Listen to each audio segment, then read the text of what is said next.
Welcome back to the wonderful world of words with me, Dorothy Morrison. And I'm just wondering how you got on with the challenges that I set in the last video, and thought that we could have a look at some of them together. So the first one I asked you to have a little try at was building a word web with the base word sign in it, meaning to make a mark. So I had a think and created by adding prefixes and suffixes. I created the word web and found some of the strands were really quite rich, and I was able to create quite a lot of words with these.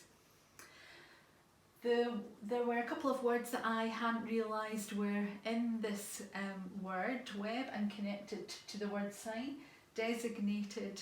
I was interested when I realised that was part of the word web.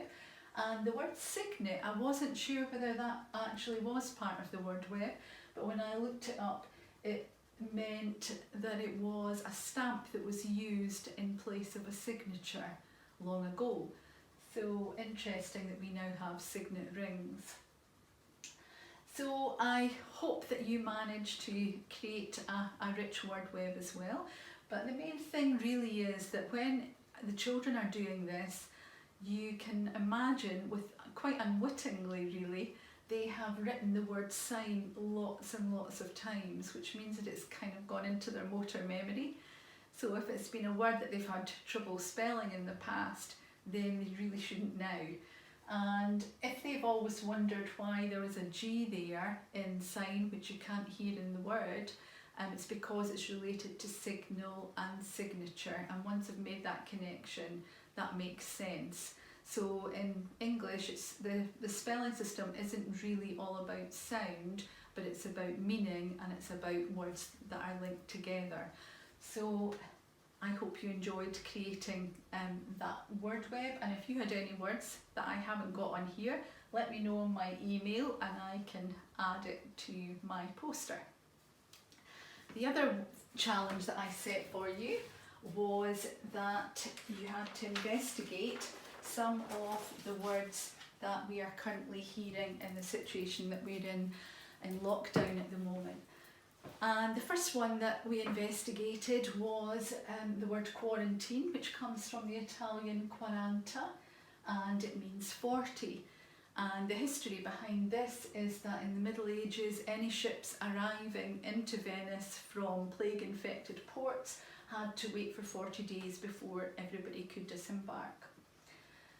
The word vaccine comes from the Latin, I think vaccinus. Can't really know how to pronounce that. Should do, because I did an O-level Latin. But that came into the Old French via vacca.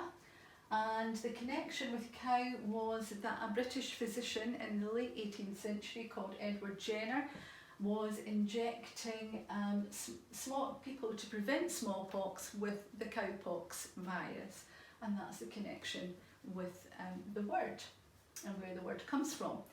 Draconian, I'm sure lots of you were interested to find out about this one. It was an Athenian statesman called Draco, who didn't sound like a very nice character at all. He was well known because he had very harsh laws, and his famous quote was that small crimes deserve death, and for greater crimes I know of no penalty severer. So that's where we get the word, and when you hear draconian measures, that's where it comes from.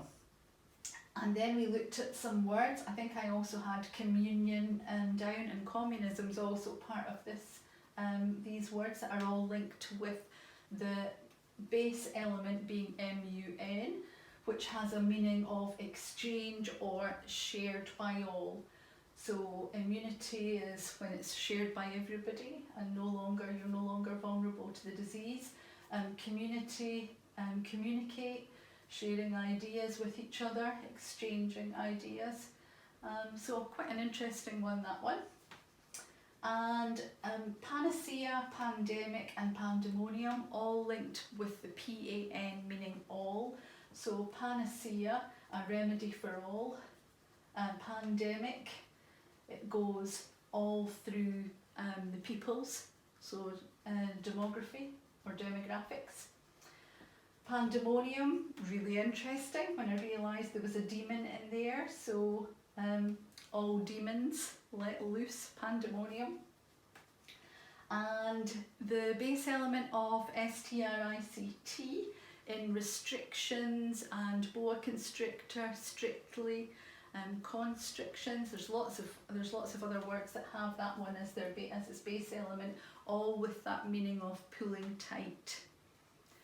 So I hope that you had some fun researching and finding out about these, and hope you enjoy drinking out of your porcelain cup. And I look forward to making the first video for the children on Wednesday, and then I'll do a follow-up on the Friday, and the children are welcome to send me emails with any of their findings. Once they get started as little word detectives, they can send me to my email diy.words@gmail.com, and then I can share lots of the findings on the Friday. So I look forward to chatting to you then. Thanks for listening.